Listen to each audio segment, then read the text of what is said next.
आपने देखा होगा कल बरेली के अंदर हो मौलाना भूल गया कि शासन किसका है।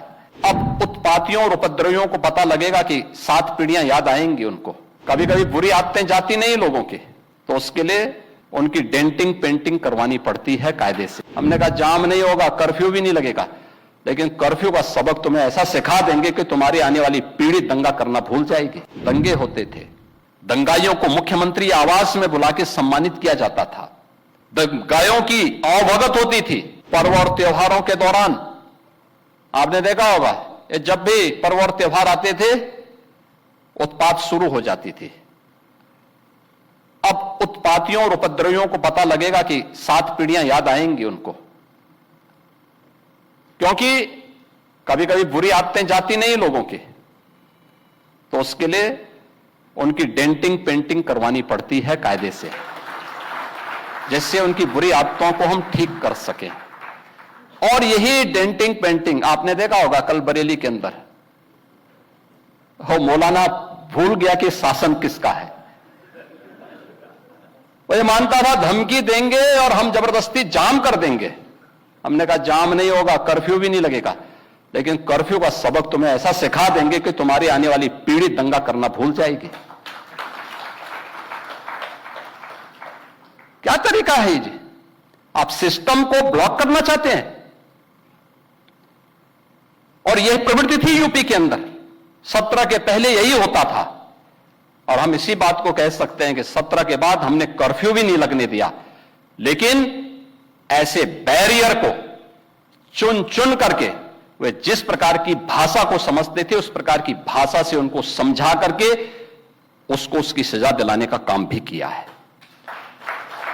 और उत्तर प्रदेश की ग्रोथ स्टोरी यहीं से शुरू होती है।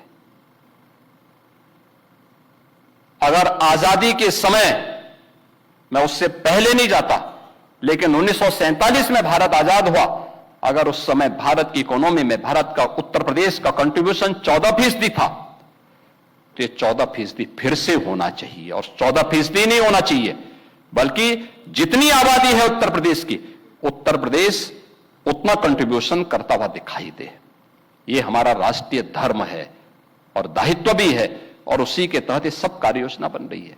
उत्तर प्रदेश के अंदर इंफ्रास्ट्रक्चर अच्छा हो, 17 के पहले कोई कल्पना भी नहीं करता था। आज देश के अंदर 55% एक्सप्रेस वे उत्तर प्रदेश के पास हैं। सबसे अधिक सिटी में मेट्रो का संचालन उत्तर प्रदेश कर रहा है। 17 के पहले 2 एयरपोर्ट पूरी तरह क्रियाशील थे, लखनऊ और वाराणसी। गोरखपुर और आगरा आंशिक रूप से क्रियाशील थे। गोरखपुर में एक फ्लाइट आती थी, कभी भूल से आ गई, हम लोगों को ट्रेन से दिल्ली जाना होता था। आप सोचो 14 घंटे की हमारी जर्नी हुआ करती थी। बहुत इमरजेंसी में कोई होगा तो मुझे गोरखपुर से लखनऊ 6 घंटे बाई रोड आना पड़ता था, फिर यहां से मैं फ्लाइट पकड़ता था दिल्ली के लिए। आज गोरखपुर से 14 फ्लाइट चल रही हैं, 14 फ्लाइट देश के अलग अलग सिटी को जोड़ रही हैं। 16 एयरपोर्ट हमारे आज के दिन पे क्रियाशील हैं। देश का सबसे बड़ा एयरपोर्ट हम अगले महीने देश को समर्पित कर रहे हैं, नोएडा इंटरनेशनल एयरपोर्ट। यानी ये उत्तर प्रदेश वही है जो पहले बीमारू था। बीमारू था नहीं, बीमारू बना दिया गया था। बीमारू मानसिकता वालों ने इसको बीमारू बना दिया था। ये बीमारू मानसिकता वही है जो परिवारवाद और जातिवाद है, ये बीमारू मानसिकता है। और इसी बीमारू मानसिकता ने उत्तर प्रदेश को बीमारू बना दिया था। परिणाम क्या था? दंगे होते थे, दंगाइयों को मुख्यमंत्री आवास में बुला के सम्मानित किया जाता था। दंगाइयों की अवभगत होती थी और पेशेवर अपराधी और माफियाओं के सामने सत्ता सैल्यूट करती थी और सत्ताधारी लोग उनके कुत्तों के साथ हाथ मिलाया करते थे। आपने वो दृश्य देखे होंगे, कैसे सत्ता का मुखिया एक माफिया के कुत्ते से हाथ मिलाकर के अपने को गौरवान्वित महसूस करता था। ये स्थिति थी। आप अनुमान करते हैं उत्तर प्रदेश के लोगों को इन्होंने सुरक्षित किया था? ये सुरक्षित करते? हर जिले के अंदर एक माफिया दे दिया था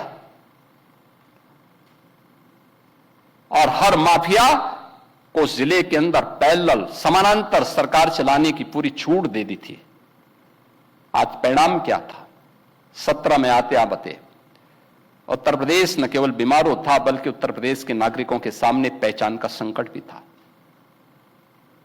हर व्यक्ति अपनी पहचान के लिए मोहताज था। न बेटी सुरक्षित, न व्यापारी सुरक्षित।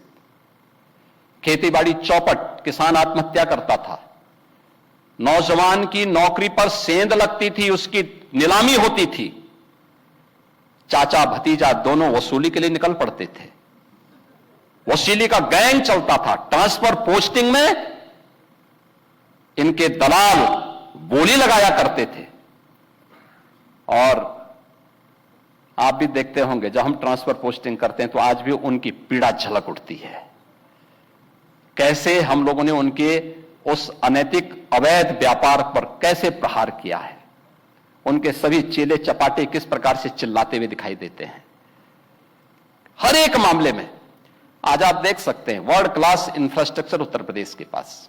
एक्सप्रेसवे नंबर 1 पर, रेलवे का नेटवर्क नंबर 1 पर, मेट्रो नंबर 1 पर, एयरपोर्ट एयर कनेक्टिविटी नंबर 1 पर, देश की पहली रैपिड रेल उत्तर प्रदेश में, देश का पहले इनलैंड वाटरवे उत्तर प्रदेश में, एमएसएमई का सबसे बड़ा बेस उत्तर प्रदेश में।